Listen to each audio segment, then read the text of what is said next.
next lesson, we're going to learn about empirical formula.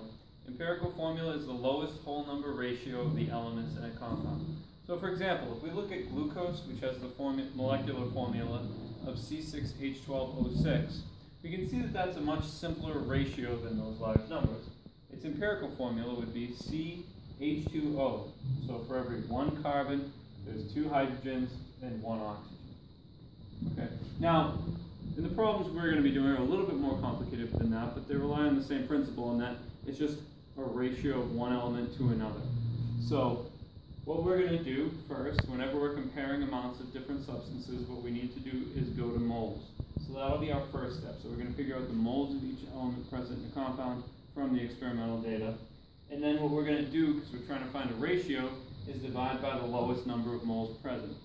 And then lastly, since it's a whole number ratio, sometimes we don't always get nice clean numbers. We have to multiply it by some integer, multiply all of them by it to get to some whole number ratio. So the example problem I'm going to do is for a compound containing 49.3% carbon, 6.8% hydrogen, and 43.8% oxygen. Whenever you're given percentages, because the composition of the compound is definite, based on the law of definite composition, it doesn't matter how much you have. You're going to have the same ratio. So if it's percentages, you can just easily assume 100 grams. And so that would make this, for every 49.3 grams of carbon, you have 6.8 grams of hydrogen and 43.8 grams of oxygen.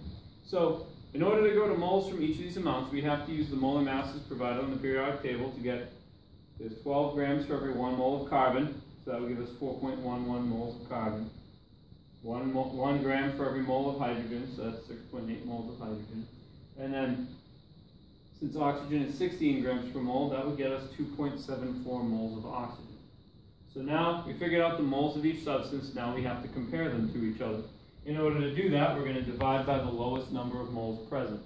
So, and that's written in black up here, the lowest number of moles that we had was 2.74, so I'm going to divide each of those molar amounts by that value. And that'll get us, for every 1.5 moles of carbon, I have 2.5 moles of hydrogen for every 1 mole of oxygen. So that established a ratio. However, at this point, it's not whole numbers. So what we're going to need to do is multiply by a factor that gets us to whole numbers. Anytime you have something with a 0.5, all you have to do is multiply it by 2, and that'll get you to whole number values. So that would, multiplying this by 2 would get 3 moles of carbon, 5 moles of hydrogen, and 2 moles of oxygen.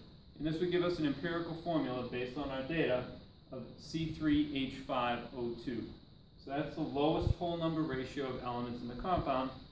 A further question I could ask is if I gave you a molecular formula to go with this. So this question asks, if the molecular mass of this compound is 146 grams per mole, what is the molecular formula? So it's going to be some multiple of the empirical formula. It could be the same as it. Well, let's compare the masses to see if that's the case. So the empirical mass is 73 grams per mole based on the amount of carbon, hydrogen, and oxygen in it. Since our molecular mass is twice that amount, it's going to be twice the size of C3H5O2.